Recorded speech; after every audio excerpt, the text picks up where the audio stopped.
7.1 परिचय।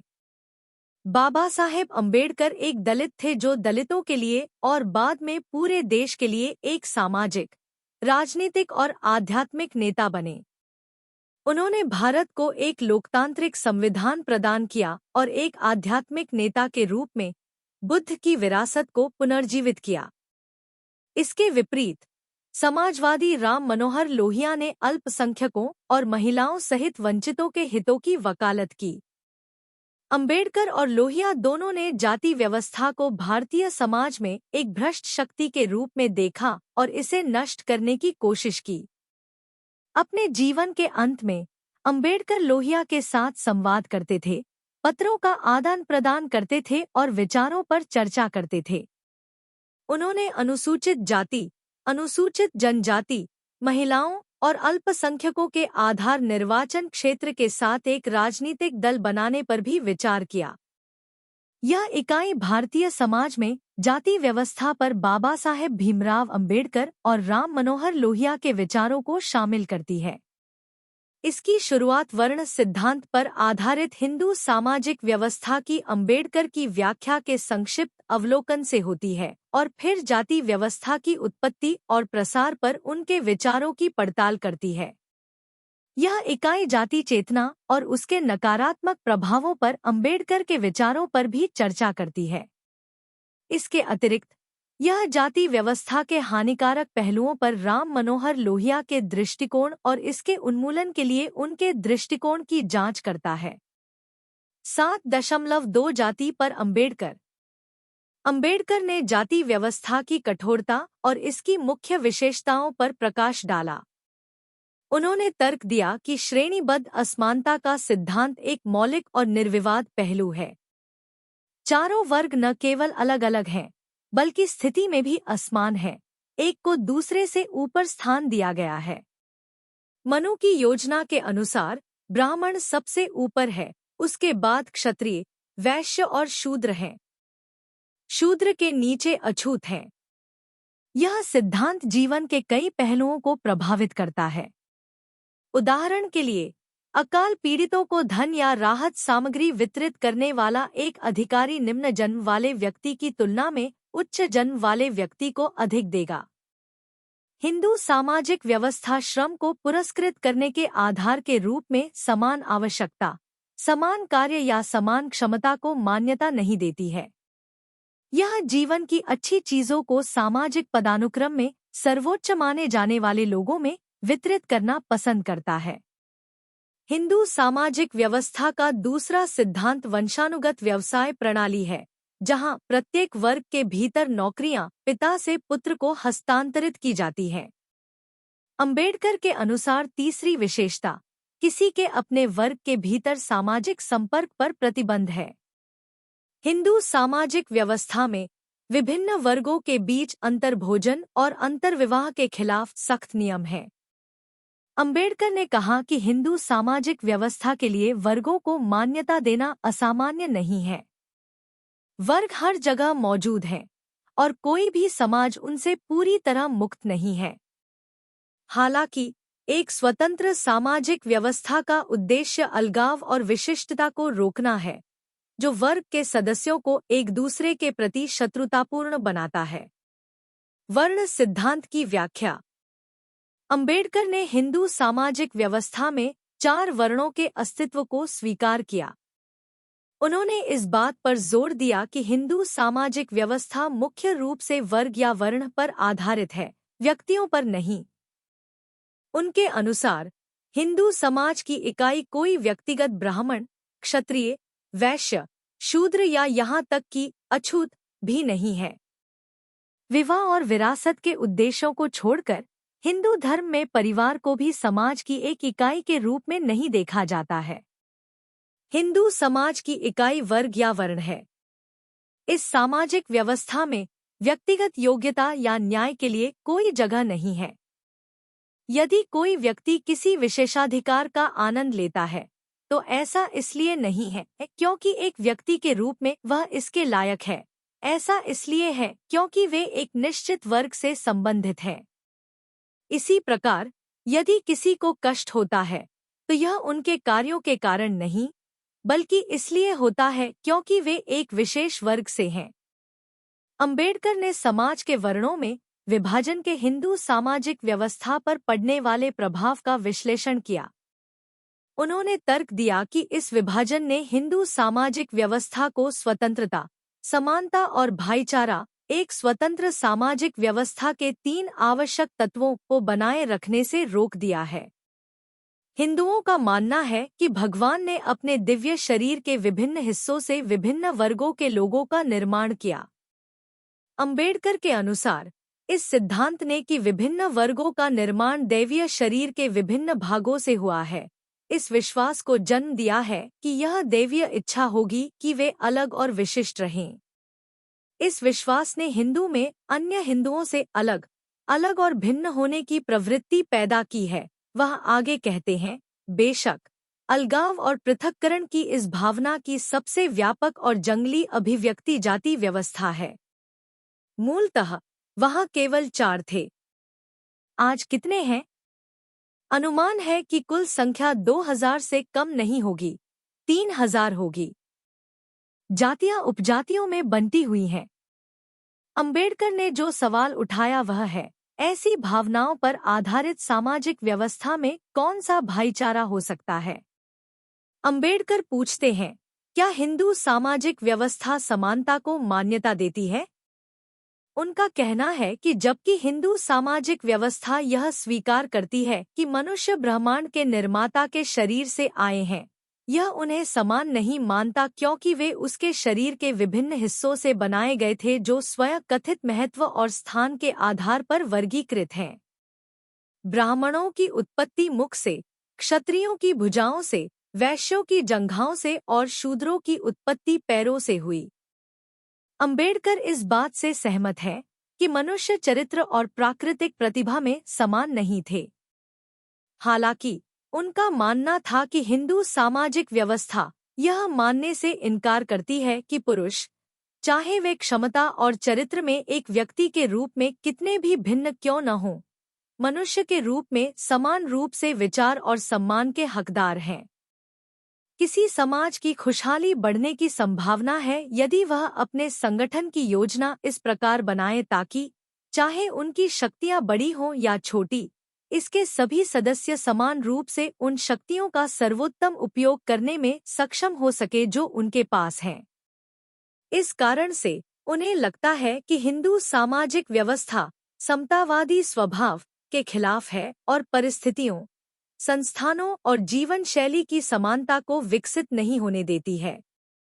इसी संदर्भ में अंबेडकर का दावा है कि हिंदू सामाजिक व्यवस्था में स्वतंत्रता, विशेष रूप से कार्य की स्वतंत्रता, की कमी है, क्योंकि व्यक्तियों के व्यवसाय और स्थिति विशेष परिवारों में उनके जन्म से पूर्व निर्धारित होते हैं। यही बात राजनीतिक स्वतंत्रता पर भी लागू होती है। हिंदू सामाजिक व्यवस्था लोगों द्वारा चुनी गई प्रतिनिधि सरकार की आवश्यकता को स्वीकार नहीं करती है। उनके अनुसार, यद्यपि हिंदू सामाजिक व्यवस्था यह मानती है कि कानूनों को लोगों पर शासन करना चाहिए, यह इस विचार से इनकार करता है कि ये कानून लोगों द्वारा चुने गए प्रतिनिधियों द्वारा बनाए जा सकते हैं। अंबेडकर कहते हैं कि हिंदुओं का मानना है कि लोगों पर शासन करने वाले कानून पहले से ही वेदों में मौजूद हैं और किसी भी इंसान के पास इन मौजूदा कानूनों को बदलने का अधिकार नहीं है। चिंतन और क्रिया 7.1 अंबेडकर के वर्ण सिद्धांत की व्याख्या करें। अंबेडकर की वर्ण सिद्धांत की व्याख्या। परिचय। अग्रणी समाज सुधारक और भारतीय संविधान के प्रमुख वास्तुकार डॉक्टर भीमराव रामजी अंबेडकर ने हिंदू सामाजिक संगठन की आधारशिला वर्ण व्यवस्था की आलोचनात्मक और गहन व्याख्या प्रदान की। वर्ण सिद्धांत की उनकी जांच जाति व्यवस्था की उनकी व्यापक आलोचना का एक अनिवार्य घटक है, जिसे वे भारत में सामाजिक असमानता के एक गहरे जड़ वाले और खतरनाक स्रोत के रूप में देखते थे।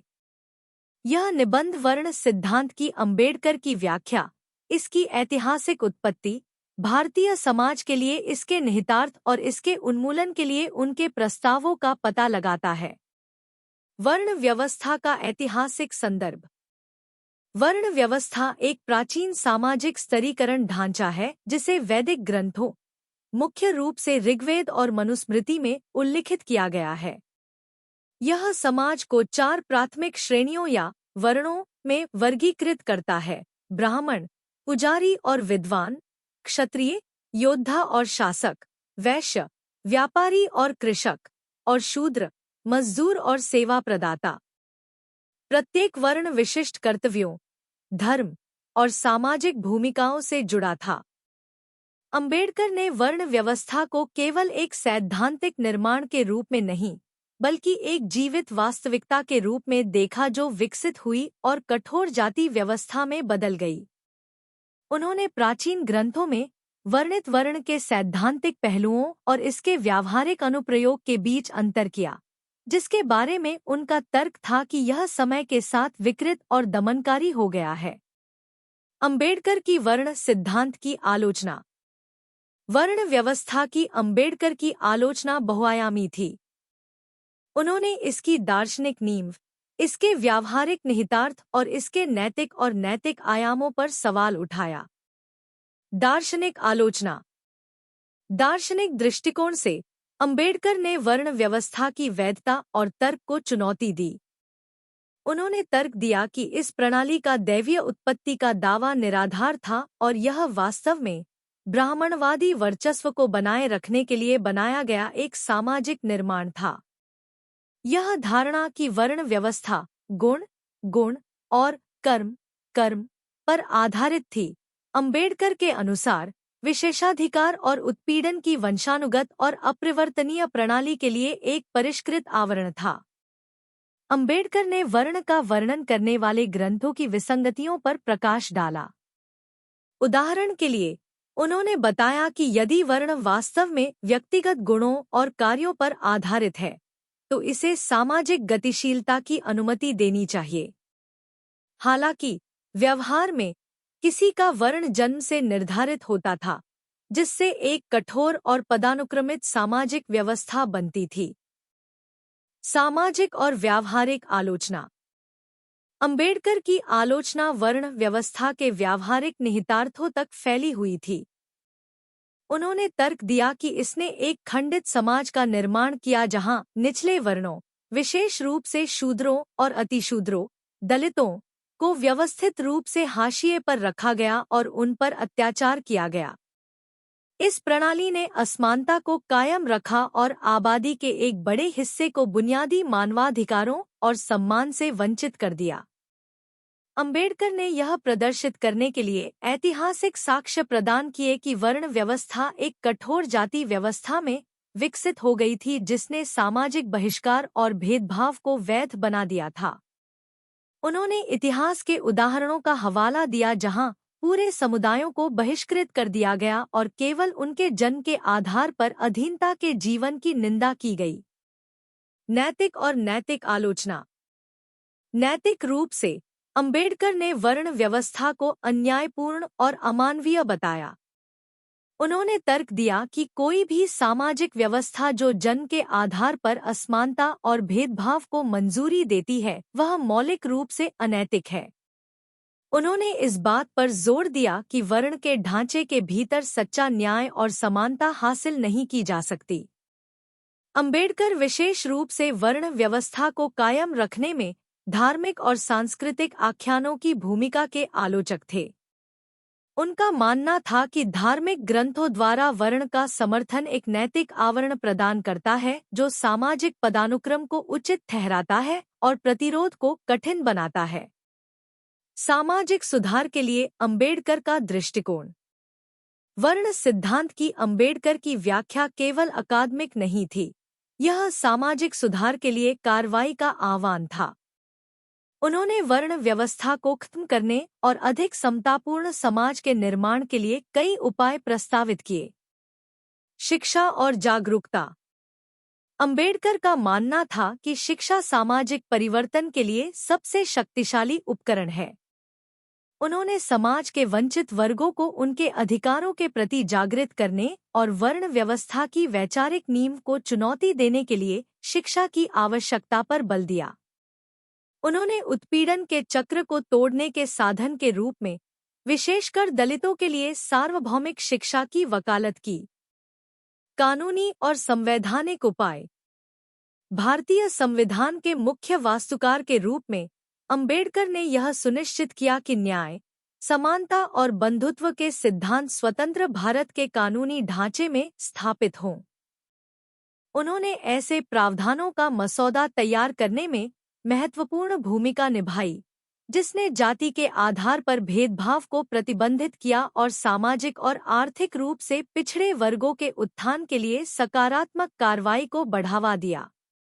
जाति का उन्मूलन। अंबेडकर के मौलिक कार्य जाति का उन्मूलन ने जाति आधारित भेदभाव से मुक्त समाज के लिए उनके दृष्टिकोण को रेखांकित किया। इस कार्य में उन्होंने जाति व्यवस्था के पूर्ण उन्मूलन और स्वतंत्रता, समानता और भाईचारे के सिद्धांतों पर आधारित समाज की स्थापना के लिए तर्क दिया। उन्होंने आमूलचूल सामाजिक सुधार का आह्वान किया जिसमें जातिगत पदानुक्रम को कायम रखने वाली धार्मिक और सांस्कृतिक प्रथाओं की अस्वीकृति भी शामिल थी। बौद्ध धर्म में रूपांतरण। अपने जीवन के अंत में अंबेडकर ने दमनकारी जाति व्यवस्था से बचने के साधन के रूप में अपने लाखों अनुयायियों के साथ बौद्ध धर्म अपना लिया। उनका मानना था कि तर्कसंगता, समानता और करुणा पर बौद्ध धर्म का जोर हिंदू धर्म की पदानुक्रमित और भेदभावपूर्ण प्रथाओं के लिए एक व्यवहार्य विकल्प प्रदान करता है। अंबेडकर की विरासत और सतत संघर्ष। वर्ण सिद्धांत की अंबेडकर की व्याख्या और जाति व्यवस्था को चुनौती देने और खत्म करने के उनके अथक प्रयासों ने भारतीय समाज पर एक अमिट छाप छोड़ी है। उनके विचार भारत और उसके बाहर सामाजिक न्याय और समानता के लिए आंदोलनों को प्रेरित करते रहते हैं। हालांकि महत्वपूर्ण प्रगति के बावजूद वर्ण व्यवस्था और जाति आधारित भेदभाव के अवशेष विभिन्न रूपों में मौजूद हैं। अंबेडकर की कल्पना के अनुरूप एक सच्चे समतावादी समाज के लिए संघर्ष जारी है। उनका जीवन और कार्य सामाजिक असमानता के खिलाफ लड़ाई में सतर्कता, शिक्षा और सक्रियता के महत्व की याद दिलाता है। निष्कर्ष। Doctor B.R. वर्ण सिद्धांत की अंबेडकर की व्याख्या इतिहास की सबसे स्थायी और विभाजनकारी सामाजिक प्रणालियों में से एक की गहन आलोचना है। अपने सूक्ष्म विश्लेषण के माध्यम से अंबेडकर ने वर्ण व्यवस्था की दार्शनिक, व्यावहारिक और नैतिक खामियों को उजागर किया और भारत में सामाजिक असमानता को कायम रखने में इसकी भूमिका पर प्रकाश डाला। न्याय, समानता और बंधुत्व के सिद्धांतों पर आधारित सामाजिक सुधार के लिए उनका दृष्टिकोण एक अधिक समावेशी और न्यायसंगत समाज के निर्माण के प्रयासों को प्रेरित और मार्गदर्शन करता रहता है। जैसा कि हम अंबेडकर की विरासत पर विचार करते हैं, जाति आधारित भेदभाव के खिलाफ संघर्ष जारी रखना और एक ऐसे समाज के उनके सपने को साकार करने की दिशा में काम करना जरूरी है जहां हर व्यक्ति सम्मान और समानता के साथ रह सके। भारत में जाति व्यवस्था की उत्पत्ति। अंबेडकर ने सेनाट, नेस्फील्ड, रिस्ले और केतकर द्वारा प्रस्तावित जाति की परिभाषाओं का बारीकी से अध्ययन किया। सेनाट के अनुसार जाति एक करीबी निगम है, सिद्धांत रूप में किसी भी दर पर पूरी तरह से वंशानुगत, एक निश्चित पारंपरिक और स्वतंत्र संगठन से सुसज्जित, जिसमें एक प्रमुख और एक परिषद शामिल है, कम या ज्यादा पूर्ण प्राधिकरण की सभाओं में अवसर पर बैठक करना और कुछ त्योहारों पर एक साथ शामिल होना, सामान्य व्यवसाय से एक साथ बंधे, जो विशेष रूप से विवाह और भोजन और से संबंधित है, औपचारिक प्रदूषण के प्रश्न और अधिकार क्षेत्र के प्रयोग द्वारा अपने सदस्यों पर शासन करना, जिसकी सीमा भिन्न होती है, लेकिन जो कुछ दंडों की मंजूरी और सबसे ऊपर समूह से अंतिम अपरिवर्तनीय बहिष्कार द्वारा समुदाय के अधिकार को और अधिक महसूस कराने में सफल होता है।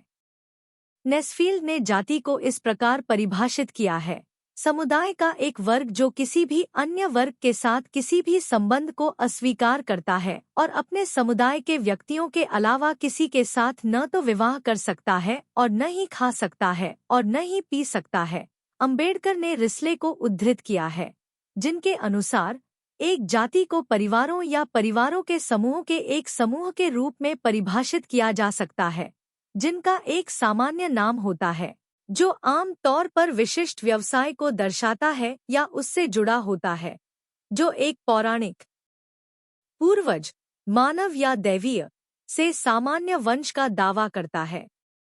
समान पेशेवर आह्वान का पालन करने के लिए और जो लोग राय देने में सक्षम हैं, उन्हें एक एकल सजातीय समुदाय बनाने वाला माना जाता है। अंततः अंबेडकर ने केतकर की जाति की परिभाषा पर ध्यान दिया। केतकर के अनुसार जाति एक सामाजिक समूह है जिसमें दो विशेषताएं हैं। आय, सदस्यता उन लोगों तक ही सीमित है जो सदस्यों से पैदा हुए हैं और इसमें पैदा हुए सभी व्यक्ति शामिल हैं। 2.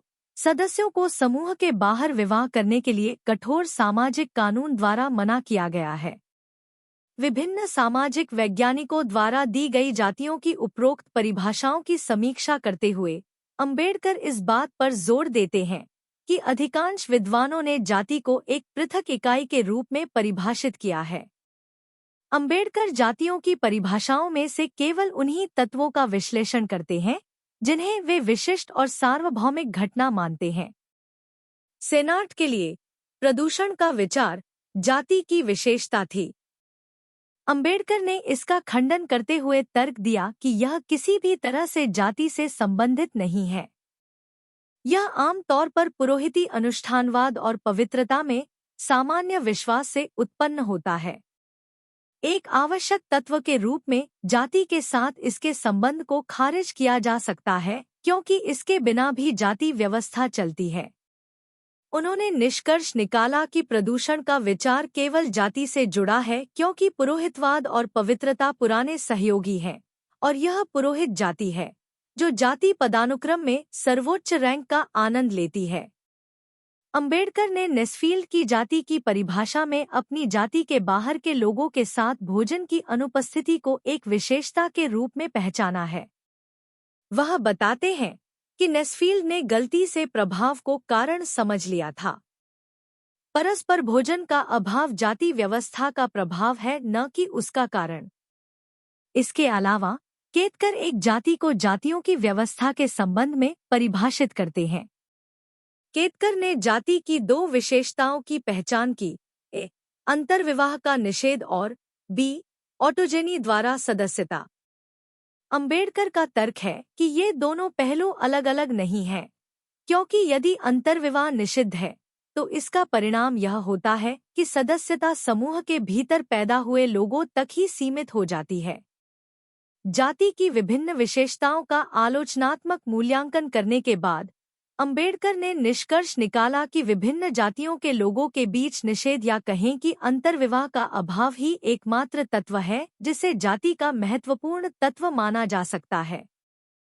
हिंदुओं में जातियां अंतर्विवाही होती हैं, जबकि किसी विशेष जाति के गोत्र बहिर्विवाही होते हैं। जातियों में अंतर्विवाह के बावजूद गोत्र के स्तर पर बहिर्विवाह का सख्ती से पालन किया जाता है।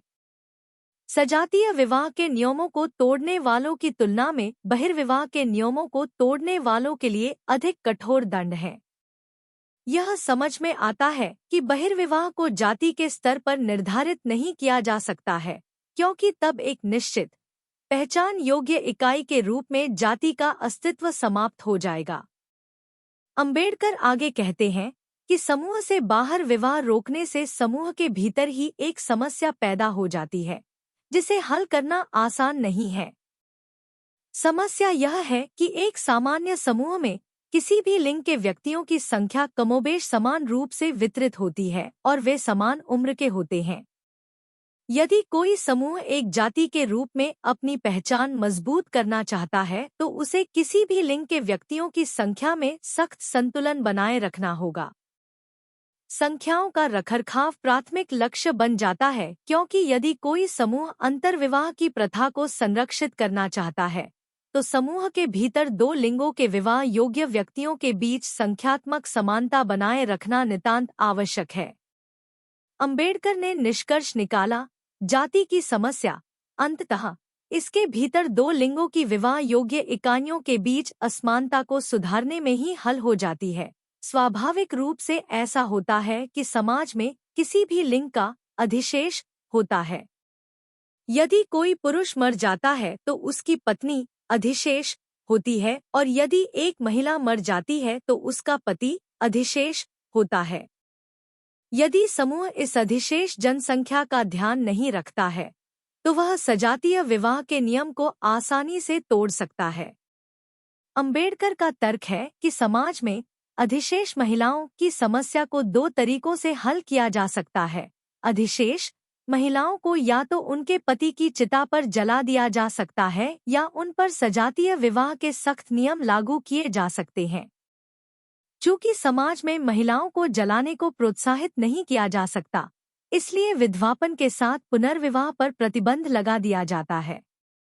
जहां तक अधिशेष पुरुषों की समस्या का सवाल है, अंबेडकर कहते हैं कि पुरुषों ने सदियों से समाज पर वर्चस्व कायम किया है और महिलाओं की तुलना में अधिक प्रतिष्ठा का आनंद लिया है। अतः उनके साथ एक जैसा व्यवहार नहीं किया जा सकता।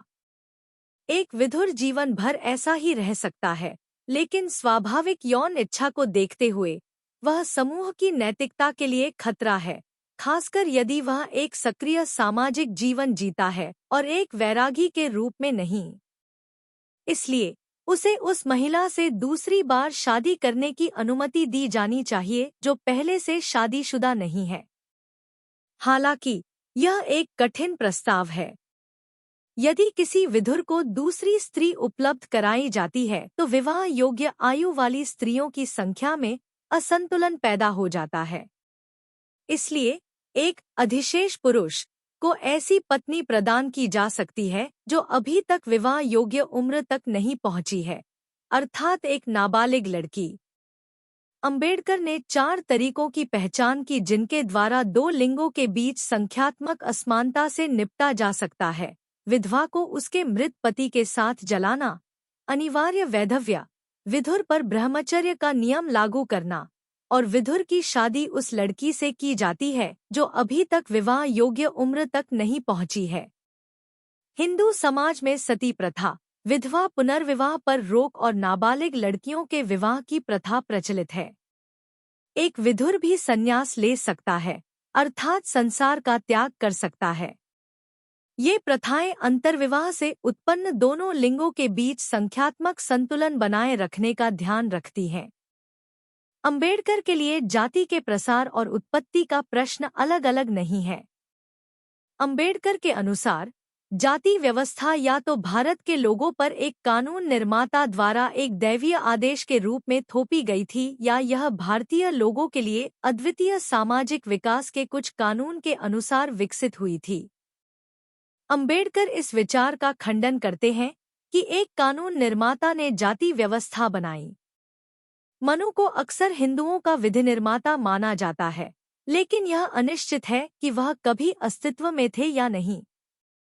यदि उसने ऐसा किया भी, तो जाति व्यवस्था मनु से भी पहले से चली आ रही है। हालांकि मनु ने जाति व्यवस्था का समर्थन और दर्शन किया, लेकिन उन्होंने हिंदू समाज की वर्तमान व्यवस्था को स्थापित नहीं किया और नहीं कर सके। उनकी भूमिका मौजूदा जाति नियमों को संहिताबद्ध करने और जाति कर्तव्यों, दायित्वों और आचरण को बढ़ावा देने तक सीमित थी।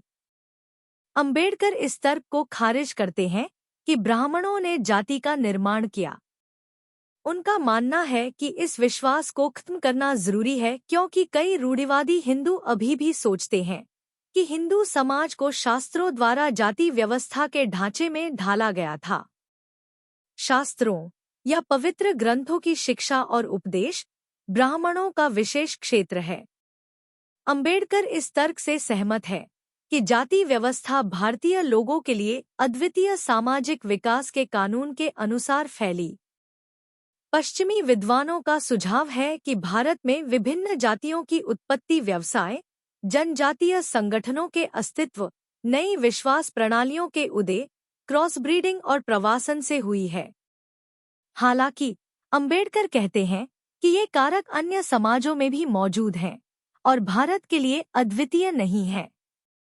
वह पूछते हैं कि इन कारकों ने अन्यत्र जाति व्यवस्था क्यों नहीं बनाई। किसी समय पुरोहित वर्ग शेष जनसंख्या से अलग हो गया और स्वयं एक जाति बन गया। श्रम के सामाजिक विभाजन के कानून के अधीन अन्य वर्गों में भेदभाव किया गया। कुछ वर्ग बड़े समूहों में विभाजित हो गए और कुछ छोटे समूहों में। अंबेडकर कहते हैं, किसी समाज का यह उपविभाजन बिल्कुल स्वाभाविक है, लेकिन इन उपविभाजनों के बारे में अप्राकृतिक बात यह है कि उन्होंने वर्ग व्यवस्था के खुले दरवाजे वाले चरित्र को खो दिया है और जाति कहलाने वाली आत्मसंबद्ध इकाइयां बन गए हैं। सवाल यह है कि क्या उन्हें अपने दरवाजे बंद करने और सजातीय बनने के लिए मजबूर किया गया था, या उन्होंने अपनी मर्जी से ऐसा किया? अंबेडकर उत्तर की दोहरी पंक्ति सुझाते हैं, कुछ ने अपने दरवाजे बंद कर लिए और दूसरों ने पाया कि उनके खिलाफ दरवाजे बंद हैं। एक व्याख्या मनोवैज्ञानिक है और दूसरी यंत्रवत, लेकिन वे एक दूसरे की पूरक हैं। सजातीय विवाह की मनोवैज्ञानिक व्याख्या को समझाते हुए अंबेडकर कहते हैं कि सजातीय विवाह हिंदू समाज में लोकप्रिय था। चूंकि इसकी उत्पत्ति ब्राह्मण जाति से हुई थी, इसलिए सभी गैर ब्राह्मण उपविभाजनों या वर्गों ने इसका अनुकरण किया, जो बदले में अंतर्विवाही जातियां बन गईं। वह गैब्रियल टार्डे के अनुकरण के नियम को उद्धृत करते हैं, जिसमें कहा गया है कि नकल ऊपर से नीचे की ओर बहती है और इसकी तीव्रता दूरी के साथ विपरीत रूप से भिन्न होती है, जैसा कि समाजशास्त्रीय रूप से समझा जाता है। अंबेडकर बताते हैं कि कुछ जातियां दूसरों की नकल करके बनी क्योंकि नकल के माध्यम से जाति निर्माण की परिस्थितियां हिंदू समाज में मौजूद थी। वह दो महत्वपूर्ण स्थितियों की पहचान करता है, आय, नकल के स्रोत को प्रतिष्ठा का आनंद लेना चाहिए, और 2, समूह के सदस्यों के बीच असंख्य और दैनिक बातचीत होनी चाहिए। अंबेडकर का मानना है कि ब्राह्मण, जिसे भारतीय समाज में भगवान के बाद माना जाता है, निर्विवाद प्रतिष्ठा प्राप्त है और जो कुछ भी अच्छा है उसका स्रोत है। वह शास्त्रों द्वारा आदर्श है। इसलिए ऐसा प्राणी केवल नकल से कहीं अधिक योग्य है। यदि वह अंतर्विवाही बाड़े में रहता है, तो क्या बाकी लोगों को उसके उदाहरण का अनुसरण नहीं करना चाहिए? गैर ब्राह्मण रीति रिवाजों की नकल, जो शुरुआती दिनों में जाति संरचना का समर्थन करती थी, जब तक कि यह हिंदू दिमाग में नहीं बैठ गई और आज भी कायम है, यह दर्शाता है कि नकल ही जाति निर्माण का कारण है। सती प्रथा, जबरन विधवापन और कन्या विवाह की प्रथाएं विभिन्न जातियों द्वारा विभिन्न तरीकों से अपनाई जाती हैं। ब्राह्मण के निकटतम जातियों ने तीनों रीति रिवाजों का अनुकरण किया है और कड़ाई से पालन पर जोर दिया है। कम करीबी लोगों ने लागू विधवापन और लड़की विवाह का अनुकरण किया है। दूसरों ने थोड़ा दूर केवल लड़की विवाह का अनुकरण किया है, और जो सबसे दूर हैं, उन्होंने केवल जाति सिद्धांतों में विश्वास का अनुकरण किया है। जाति और श्रम विभाजन। अंबेडकर कहते हैं कि जाति व्यवस्था व्यक्तियों को उनके माता पिता की सामाजिक स्थिति के आधार पर कार्य सौंपती है। जाति व्यवस्था के कारण व्यवसायों का यह स्तरीकरण हानिकारक है, क्योंकि उद्योग स्थिर नहीं है और तेजी से बदलाव से गुजरता है। व्यक्तियों को बदलती परिस्थितियों के अनुकूल व्यवसाय बदलने के लिए स्वतंत्र होना चाहिए। हालांकि जाति व्यवस्था हिंदुओं को अपने वंशानुगत व्यवसायों के बाहर व्यवसाय अपनाने की अनुमति नहीं देती है, जिससे महत्वपूर्ण बेरोजगारी पैदा होती है। जाति व्यवस्था पूर्वनियति की हठधर्मिता पर आधारित है। सामाजिक दक्षता के विचार हमें यह मानने के लिए मजबूर करते हैं कि औद्योगिक प्रणाली में सबसे बड़ी बुराई गरीबी नहीं है, बल्कि यह तथ्य है कि कई लोगों की ऐसी जरूरतें हैं जो उन्हें पसंद नहीं आती हैं। इस तरह के आह्वान से घृणा, दुर्भावना और बचने की इच्छा पैदा होती है। हिंदुओं द्वारा अपमानजनक माने जाने वाले व्यवसाय, जैसे मैला ढोना, उनमें लगे लोगों के प्रति घृणा पैदा करते हैं। ऐसे व्यवसायों को अपनाने के लिए मजबूर लोग उन्हें छोड़ना चाहते हैं, जिससे ऐसी प्रणाली में अक्षमता पैदा होती है जहां न तो उनका दिल और न ही दिमाग उनके काम में लगता है। समाजवादी और जाति व्यवस्था। अंबेडकर आर्थिक विकास और सुधारों के माध्यम से जाति व्यवस्था को खत्म करने के समाजवादियों के प्रयासों का विश्लेषण करते हैं। वह समाजवादियों की इस मान्यता पर सवाल उठाते हैं कि आर्थिक शक्ति प्राप्त करना ही एकमात्र मकसद है और आर्थिक शक्ति ही शक्ति का एकमात्र प्रभावी रूप है। अंबेडकर का तर्क है कि सामाजिक स्थिति स्वयं शक्ति का स्रोत हो सकती है। उनका सुझाव है कि धर्म, सामाजिक स्थिति और संपत्ति सभी शक्ति और अधिकार के स्रोत हैं, जो विभिन्न स्थितियों में अलग अलग भूमिका निभाते हैं। सामाजिक व्यवस्था में सुधार के बिना आर्थिक परिवर्तन नहीं लाया जा सकता। वह चेतावनी देते हैं कि सर्वहारा या गरीब एक सजातीय समूह नहीं है, बल्कि जाति और पंथ से विभाजित है। समानता, भाईचारा और न्याय के आश्वासन के बिना वे अपने शोषकों के खिलाफ एकजुट नहीं हो सकते। अंबेडकर कहते हैं, पुरुष संपत्ति की बराबरी के लिए किसी क्रांति में तब तक शामिल नहीं होंगे जब तक वे नहीं जानते कि उनके साथ समान व्यवहार किया जाएगा और जाति और पंथ के भेदभाव के बिना।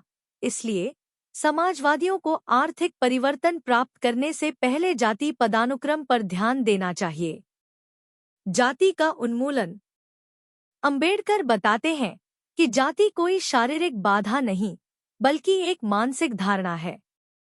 जाति व्यवस्था को तोड़ने के लिए जाति की पवित्रता और दिव्यता पर प्रहार करना होगा। उनका मानना है कि जाति व्यवस्था को खत्म करने का असली तरीका शास्त्रों की पवित्रता में विश्वास को नष्ट करना है। महात्मा गांधी सहित अस्पृश्यता को दूर करने के लिए काम करने वाले सुधारकों को यह एहसास नहीं है कि लोगों के कार्य शास्त्रों द्वारा स्थापित विश्वासों का परिणाम है। लोग तब तक अपना आचरण नहीं बदलेंगे जब तक वे शास्त्रों की पवित्रता पर विश्वास करना बंद नहीं कर देते। जाति व्यवस्था लोगों को अलग अलग समुदायों में विभाजित करती है और उन्हें एक क्रमबद्ध क्रम में रखती है। यह ग्रेडिंग जाति व्यवस्था के खिलाफ एक साझा मोर्चा संगठित करना असंभव बना देती है। ऊंची जातियों के पास अधिक धार्मिक और सामाजिक अधिकार हैं, और सामान्य विघटन से कुछ लोगों को दूसरों की तुलना में अधिक प्रतिष्ठा और शक्ति खोनी पड़ेगी, जिससे हिंदुओं को एकजुट करना मुश्किल हो जाएगा। तर्क की अपील करना और हिंदुओं से जाति को तर्कहीन बताकर त्यागने के लिए कहना प्रभावी नहीं है, क्योंकि शास्त्र हिंदुओं को जाति और वर्ण पर सवाल उठाने के लिए तर्क का उपयोग करने से रोकते हैं। जाति व्यवस्था को खत्म करने के लिए इसे बदलने के लिए कानून लागू करना होगा। अंबेडकर ने हिंदू धर्म के भीतर निम्नलिखित सुधारों का प्रस्ताव रखा। आए, सभी हिंदुओं द्वारा स्वीकृत हिंदू धर्म की एक मानक पुस्तक होनी चाहिए। 2. हिंदुओं के बीच पुरोहितवाद को समाप्त कर दिया जाना चाहिए, या कम से कम इसे वंशानुगत होना बंद कर देना चाहिए। प्रत्येक हिंदू को पुजारी बनने का अधिकार होना चाहिए। कानूनों को यह सुनिश्चित करना चाहिए कि कोई भी हिंदू राज्य द्वारा निर्धारित परीक्षा उत्तीर्ण किए बिना और राज्य की अनुमति के बिना पुजारी के रूप में अनुष्ठान नहीं करता है। 3. बिना लाइसेंस वाले पुजारियों द्वारा किए गए समारोह अमान्य होने चाहिए और अनधिकृत स्थानापन्न पुजारियों को दंडित किया जाना चाहिए। 4. पुजारियों को राज्य अनुशासनात्मक कार्रवाई के अधीन राज्य सेवक होना चाहिए और पुजारियों की संख्या राज्य की आवश्यकताओं के अनुसार कानून द्वारा सीमित की जानी चाहिए। ये सुधार स्वतंत्रता, समानता और भाईचारे या लोकतंत्र पर आधारित एक नई सामाजिक व्यवस्था स्थापित करेंगे। वर्णों, जातियों और उपजातियों से जन्मी हिंदू सामाजिक व्यवस्था की शोषणकारी प्रकृति का विश्लेषण करने के बाद अंबेडकर स्वतंत्रता, समानता और बंधुत्व पर आधारित एक आदर्श सामाजिक व्यवस्था का अपना दृष्टिकोण प्रस्तुत करते हैं। भाईचारा जुड़ाव और अनुभव साझा करने के अधिक अवसर पैदा करता है, व्यक्तियों के बीच सम्मान और श्रद्धा को बढ़ावा देता है। स्वतंत्रता लोगों को स्वतंत्र रूप से अपना व्यवसाय चुनने की अनुमति देती है। अंबेडकर मानते हैं कि लोग शारीरिक और आर्थिक बंदोबस्ती के मामले में समान नहीं हैं, लेकिन जातिग्रस्त समाज में स्वतंत्रता, समानता और भाईचारा अनुपस्थित था। जाति पर राम मनोहर लोहिया। राम मनोहर लोहिया का मानना था कि जाति व्यवस्था श्रम विभाजन से जुड़ी है। उनके अनुसार जहां भी वंशानुगत उत्पादन होता है वहां जाति व्यवस्था मौजूद होती है, यहां तक कि छोटे पैमाने पर भी। उन्होंने बताया कि जब भी भूमि केंद्रीकृत होती है या जमींदार वर्ग सत्ता पर काबिज होते हैं तो क्षत्रिय वर्ण, योद्धा वर्ग उभरता है। जहां भी पुरोहित वर्ग क्षत्रियों की सहायता करता है वहां ब्राह्मण वर्ण, पुजारी वर्ग बनता है। वैश्य वर्ण, व्यापारी वर्ग वहां प्रकट होता है जहां कृषि और विनिमय होता है, और शूद्र वर्ण, कारीगर वर्ग वहां मौजूद होता है जहां उत्पादन की विशिष्ट शाखाएं जैसे शिल्प विकसित होती है। जाति व्यवस्था का विकास शिल्प ज्ञान से जुड़ा है। ब्राह्मण वर्ण विशेष रूप से किसी व्यवसाय का संकेत नहीं देता है, न ही क्षत्रिय और वैश्य वर्ण। उदाहरण के लिए वैश्य किसी एक व्यवसाय तक सीमित न रहकर व्यापारी, कृषक या पशुपालक हो सकते हैं। हालांकि कुम्हार, कुम्हार, लोहार, लोहार, सुनार, सुनार और चमार, चर्मकार जैसे शब्द सीधे व्यवसायों से जुड़े हुए हैं। इस प्रकार लोहिया ने तर्क दिया कि सच्ची जातियां केवल शूद्र वर्ण के भीतर पाई जाती हैं, जहां समूह विशिष्ट शिल्प से जुड़े होते हैं। जाट, गूजर और अहीर जैसे समूहों को सामूहिक रूप से जाट के रूप में जाना जाता है, लेकिन उनका नाम किसी विशिष्ट व्यवसाय का संकेत नहीं देता है। अहीर, जो अब दूध व्यापार से जुड़े हुए हैं, परंपरागत रूप से दूध व्यापारी नहीं थे। लोहिया ने कहा कि वे एक गणतांत्रिक समाज थे जो भारत में बस गए और जातीय पहचान हासिल करते हुए संघीय व्यवस्था में विलीन हो गए। उन्होंने अंतर्विवाह पर भी प्रकाश डाला, जहां एक गोत्र, उपजाति के भीतर व्यक्तियों का मानना है कि उनके पूर्वज एक समान हैं और इस प्रकार वे एक ही गोत्र में नहीं बल्कि जाति के भीतर विवाह करते हैं। जाति अवसर को सीमित करती है। लोहिया ने तर्क दिया कि वर्ग से अधिक जाति भारत की प्रगति में बाधक है। हालांकि जाति पर सार्वजनिक रूप से चर्चा नहीं की जाती थी, लेकिन यह जीवन के सभी पहलुओं, जन्म, विवाह, संबंध और मृत्यु में प्रचलित थी। उनका मानना था कि भारत की असफलताएं नागरिकों के बजाय जाति के आधार पर पहचाने जाने वाले लोगों के कारण हैं। जाति जमा हुआ वर्ग थी और वर्ग चल जाती थी, जिससे अवसरों और विचारों पर प्रतिबंध लग गया क्योंकि उच्च जातियां विचार और कार्य पर हावी थी। लोहिया ने सकारात्मक कार्रवाई का समर्थन किया और ऊंची जातियों से अधिक विविध प्रतिभा पूल के लिए निचली जातियों के विकास का समर्थन करने का आग्रह किया। उन्होंने एक मजबूत राष्ट्र का लक्ष्य रखते हुए अपनी पार्टी में निचली जाति के उम्मीदवारों को बढ़ावा दिया, जहां हर किसी की हिस्सेदारी थी। जाति को खत्म करने के लिए उन्होंने साझा भोजन, रोटी और अंतर्जातीय विवाह, बेटी के माध्यम से बाधाओं को तोड़ने की वकालत की। मार्क्स का हवाला देते हुए लोहिया ने कहा कि श्रम का विभाजन व्यक्तिगत और पारिवारिक दोनों स्तरों पर विशेषज्ञता और आदान प्रदान संबंधों को जन्म देता है। उन्होंने इस बात पर जोर दिया कि उत्पादन और विनिमय में केवल व्यक्ति ही नहीं बल्कि पूरा परिवार शामिल होता है। लोहिया का मानना था कि जाति व्यवस्था शूद्र वर्ण तक ही सीमित है। उन्होंने तर्क दिया कि सामाजिक नेता निम्न वर्ण के व्यक्तियों द्वारा उच्च वर्ण के व्यवसाय और स्थिति लेने के प्रयासों का विरोध करते हुए वर्ण व्यवस्था को संरक्षित करना चाहते थे, जिसका अभिजात वर्ग ने विरोध किया। जाति की शिथिलता और विनाश। लोहिया ने जाति व्यवस्था को भारत की भौतिक और आध्यात्मिक गिरावट का प्राथमिक कारण माना। उन्होंने बताया कि जबकि महिलाएं, हरिजन, शूद्र, दलित, मुस्लिम और ईसाई और आदिवासी 85% से अधिक आबादी बनाते हैं, राजनीति, सेना, व्यापार और उच्च वेतन वाली सरकारी नौकरियों में उनका प्रतिनिधित्व न्यूनतम था। जाति व्यवस्था को खत्म करने के लिए इस असंतुलन में सुधार की आवश्यकता थी। उनका मानना था कि पिछड़ी जातियों को नेतृत्व करना चाहिए, कम से कम 60% प्रमुख सार्वजनिक पदों पर कब्जा करना चाहिए। उनका मानना था कि एक बदलाव को कानूनी रूप से संरक्षित किया जाना चाहिए। लोहिया आशावादी थे कि पिछड़े वर्गों के लिए अधिमान्य अवसर भारत को मजबूत करेंगे। अधिमान्य अवसर। लोहिया ने जाति व्यवस्था को भारत के आर्थिक और आध्यात्मिक रूप से पतन का मुख्य कारण बताया। उन्होंने तर्क दिया कि इसने मानवीय भावना और निचली जातियों की स्वतंत्रता पर अत्याचार किया।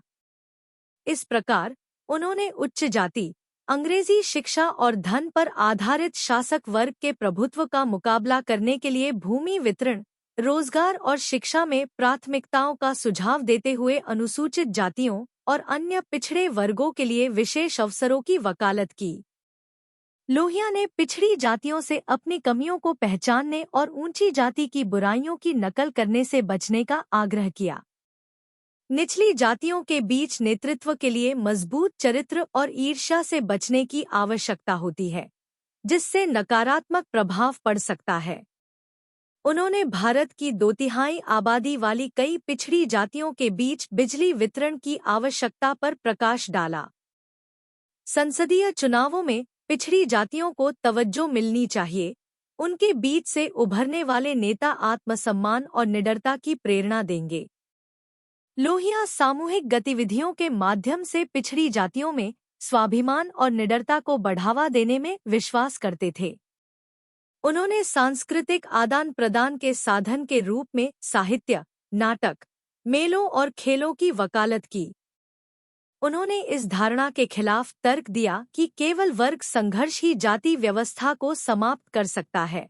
उन्होंने शांतिपूर्ण तरीकों से वर्ग और जाति के एक साथ विनाश की वकालत की। लोहिया का जाति समाप्ति सम्मेलन। लोहिया ने 31 मार्च से 2 अप्रैल 1961 तक पटना में जाति समाप्ति सम्मेलन का आयोजन किया, जिसमें जाति उन्मूलन के लिए कई प्रस्ताव पारित किए गए। मिश्रित रात्रिभोज। सम्मेलन ने देश भर में, विशेषकर गांवों में मिश्रित रात्रिभोज पार्टियों के आयोजन को प्रोत्साहित किया। विवाह। जाति व्यवस्था को नष्ट करने के लिए अंतर्जातीय विवाह को आवश्यक माना गया। सम्मेलन ने इस विचार को बढ़ावा देने के लिए चर्चाओं, नाटकों और मेलों के आयोजन का सुझाव दिया, जिसमें उच्च जाति की उपजातियों के बजाय द्विज, 2 बार जन्म लेने वाली जातियां और शूद्र या सैयद और जुलाहा के बीच विवाह पर जोर दिया गया। शीर्षक। किसी व्यक्ति की जाति का संकेत देने से बचने के लिए शीर्षक तैयार किए जाने चाहिए। विशेष अवसर। सम्मेलन ने ऐतिहासिक रूप से उत्पीड़ित समूहों को विशेष अवसर प्रदान करने का समर्थन किया, जिसका लक्ष्य महिलाओं, शूद्रों, हरिजनों, पिछड़ी जातियों, आदिवासियों और मुसलमानों जैसे बुनकरों के लिए 60% आरक्षण का लक्ष्य रखा गया। सम्मेलन इस बात पर सहमत हुआ कि जाति व्यवस्था को खत्म करने के लिए धार्मिक, सामाजिक और आर्थिक कार्यक्रमों को राजनीतिक प्रयासों के साथ जोड़ा जाना चाहिए। भूमिहीन निचली जातियों को खेती और आवास के लिए भूमि मिलनी चाहिए और धर्म से जाति संबंधी धारणाओं को दूर किया जाना चाहिए। चिंतन और क्रिया 7.2। जाति उन्मूलन के बारे में अंबेडकर और लोहिया के विचारों की तुलना करें। परिचय। जाति भारत में एक गहरी जड़ें जमा चुकी सामाजिक वास्तविकता रही है, जो सदियों से जीवन के विभिन्न पहलुओं को प्रभावित करती रही है। 2 प्रमुख हस्तियां जिन्होंने जाति व्यवस्था को महत्वपूर्ण तीव्रता और भिन्न दृष्टिकोण के साथ संबोधित किया, वे थे डॉक्टर भीमराव रामजी अंबेडकर और डॉक्टर राम मनोहर लोहिया। दोनों ने जाति आधारित भेदभाव से मुक्त भारत की कल्पना की, लेकिन उनके तरीके और दर्शन उल्लेखनीय रूप से भिन्न थे। यह निबंध जाति के उन्मूलन के संबंध में अंबेडकर और लोहिया के विचारों पर प्रकाश डालता है, उनके दृष्टिकोण की तुलना करता है और भारतीय समाज के लिए उनके निहितार्थों की जांच करता है। Doctor B.R. जाति उन्मूलन पर अंबेडकर का दृष्टिकोण। पृष्ठभूमि और दर्शन। Doctor B.R.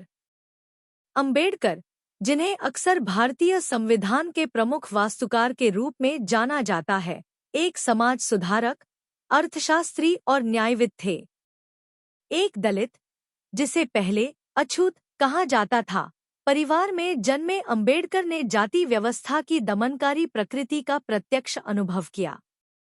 उनके व्यक्तिगत अनुभवों ने उनकी शैक्षणिक कठोरता के साथ मिलकर जातिगत भेदभाव के खिलाफ उनके मजबूत रुख को आकार दिया। मुख्य विचार और दृष्टिकोण। हिंदू धर्म की कट्टरपंथी आलोचना। अंबेडकर का मानना था कि जाति व्यवस्था हिंदू धार्मिक ग्रंथों और प्रथाओं में गहराई से निहित है। अपने मौलिक कार्य जाति का उन्मूलन में उन्होंने तर्क दिया कि जाति व्यवस्था हिंदू धर्म का आंतरिक हिस्सा है और इसे भीतर से सुधारा नहीं जा सकता है। उन्होंने जातिगत पदानुक्रमों के समर्थन के लिए मनुस्मृति जैसे हिंदू धर्म ग्रंथों की प्रसिद्ध रूप से आलोचना की। सामाजिक और शैक्षिक सशक्तिकरण। अंबेडकर ने उत्पीड़ित जातियों की शिक्षा और सामाजिक सशक्तिकरण की आवश्यकता पर जोर दिया। उन्होंने तर्क दिया कि केवल शिक्षा के माध्यम से ही दलित और अन्य हाशिए पर रहने वाले समुदाय सामाजिक गतिशीलता हासिल कर सकते हैं और जाति आधारित उत्पीड़न की बेड़ियों को तोड़ सकते हैं। राजनीतिक लामबंदी और प्रतिनिधित्व। अंबेडकर ने हाशिए पर पड़े समुदायों के राजनीतिक प्रतिनिधित्व की वकालत की। उनका मानना था कि राजनीतिक शक्ति के बिना सामाजिक और आर्थिक सुधार अप्रभावी होंगे। उनके प्रयासों से विधानसभाओं में अनुसूचित जाति और अनुसूचित जनजाति के लिए आरक्षित सीटों का प्रावधान हुआ। मुक्ति के साधन के रूप में रूपांतरण। हिंदू धर्म की खुद को सुधारने की क्षमता से निराश होकर अंबेडकर ने 1956 में दलितों के बड़े पैमाने पर बौद्ध धर्म में रूपांतरण का नेतृत्व किया। उन्होंने बौद्ध धर्म को एक ऐसे धर्म के रूप में देखा जो समानता का उपदेश देता है और जाति आधारित भेदभाव को खारिज करता है, जो दलितों के लिए सम्मान और आत्मसम्मान का मार्ग प्रदान करता है। प्रभाव और विरासत। अंबेडकर के विचारों ने भारत में कई विधायी और सामाजिक सुधारों की नींव रखी। हाशिए पर मौजूद लोगों के अधिकारों के लिए उनकी निरंतर वकालत ने संवैधानिक सुरक्षा उपायों और सकारात्मक कार्रवाई नीतियों को जन्म दिया जो भारत के सामाजिक राजनीतिक परिदृश्य को प्रभावित करना जारी रखते हैं। जाति उन्मूलन पर डॉक्टर राम मनोहर लोहिया का दृष्टिकोण। पृष्ठभूमि और दर्शन। डॉक्टर राम मनोहर लोहिया एक समाजवादी नेता और राजनीतिक विचारक थे जिन्होंने भारतीय स्वतंत्रता संग्राम में महत्वपूर्ण भूमिका निभाई। अंबेडकर के विपरीत लोहिया ऊंची जाति की पृष्ठभूमि से आते थे, फिर भी वे जाति व्यवस्था के कट्टर आलोचक थे। उनका दृष्टिकोण समाजवाद, गांधीवादी दर्शन और सामाजिक न्याय के प्रति उनकी प्रतिबद्धता से प्रभावित था। मुख्य विचार और दृष्टिकोण। जाति और वर्ग अंतर्विभागीयता। लोहिया ने जाति और वर्ग के अंतर्संबंध पर जोर दिया। उनका मानना था कि जाति व्यवस्था ने आर्थिक असमानताओं को मजबूत किया और इसके विपरीत। इस प्रकार जाति उन्मूलन के उनके दृष्टिकोण में सामाजिक सुधारों के साथ साथ आर्थिक असमानताओं को संबोधित करना भी शामिल था। अंतर्जातीय विवाह को बढ़ावा देना। लोहिया ने कठोर जाति सीमाओं को तोड़ने के लिए व्यावहारिक उपाय प्रस्तावित किए, जैसे अंतर्जातीय विवाह को प्रोत्साहित करना। उनका मानना था कि इस तरह की व्यक्तिगत और सामाजिक पहल समय के साथ जाति पदानुक्रम को खत्म कर सकती है। 4 स्तंभ राज्य। लोहिया ने एक विकेंद्रीकृत 4 स्तंभ राज्य, चौखंबा राज, की कल्पना की थी जिसमें गांव, जिला, प्रांत और केंद्र शामिल थे। इस मॉडल का उद्देश्य सत्ता के केंद्रीकरण को कम करना और स्थानीय शासन को बढ़ावा देना था। उनका मानना था कि इससे स्थानीय समुदायों को सशक्त बनाकर जाति आधारित असमानताओं को खत्म करने में मदद मिलेगी। सांस्कृतिक और भाषाई एकीकरण। लोहिया ने राष्ट्रीय एकता को बढ़ावा देने और जाति भेद को कम करने के साधन के रूप में भाषाई और सांस्कृतिक एकीकरण की वकालत की। उन्होंने विभिन्न समूहों के बीच समानता और आम पहचान की भावना को बढ़ावा देने के लिए क्षेत्रीय भाषाओं के उपयोग और सांस्कृतिक आदान प्रदान को बढ़ावा देने का समर्थन किया। प्रभाव और विरासत। लोहिया के विचारों ने भारत में विभिन्न सामाजिक और राजनीतिक आंदोलनों को प्रभावित किया। जाति और वर्ग की अंतर्संबंधता पर उनके जोर ने बाद के सामाजिक राजनीतिक विश्लेषणों और आंदोलनों के लिए आधार तैयार किया, जिन्होंने आर्थिक और सामाजिक दोनों तरह के अन्यायों को संबोधित किया। जबकि उनका दृष्टिकोण अंबेडकर के कट्टरपंथी रुख की तुलना में अधिक सुधारवादी था, भारत में जाति और सामाजिक न्याय पर चर्चा में लोहिया का योगदान महत्वपूर्ण है। तुलनात्मक विश्लेषण।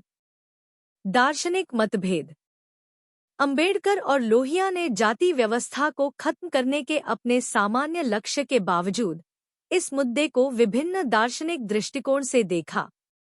अंबेडकर की आलोचना हिंदू धर्म के भीतर जाति व्यवस्था की धार्मिक और सांस्कृतिक नींव के मौलिक विरोध में गहराई से निहित थी।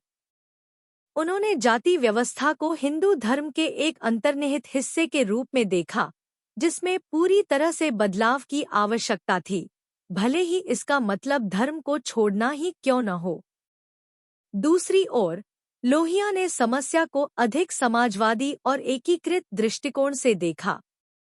उन्होंने जाति व्यवस्था को आर्थिक असमानताओं के साथ जुड़ा हुआ देखा और उनका मानना था कि अंतर्जातीय विवाह को बढ़ावा देने और राजनीतिक शक्ति को विकेंद्रीकृत करने जैसे व्यावहारिक उपायों के माध्यम से सामाजिक सुधार प्राप्त किए जा सकते हैं। सहार की विधियां। अंबेडकर के तरीके अधिक कट्टरपंथी और प्रत्यक्ष थे। उन्होंने शिक्षा, राजनीतिक प्रतिनिधित्व और अंततः धार्मिक रूपांतरण के माध्यम से उत्पीड़ित जातियों को सशक्त बनाने की मांग की। बौद्ध धर्म में रूपांतरण का उनका आह्वान एक नाटकीय और प्रतीकात्मक कार्य था, जिसका उद्देश्य हिंदू धर्म में निहित जाति आधारित भेदभाव को अस्वीकार करना था। हालांकि लोहिया ने अधिक एकीकृत और सुधारवादी तरीकों का प्रस्ताव रखा। वह आर्थिक असमानताओं को दूर करके और सांस्कृतिक एकीकरण को बढ़ावा देकर समाज को भीतर से बदलने में विश्वास करते थे। अंतर्जातीय विवाह और भाषाई एकता के लिए उनकी वकालत का उद्देश्य जातिगत बाधाओं को धीरे धीरे खत्म करना था।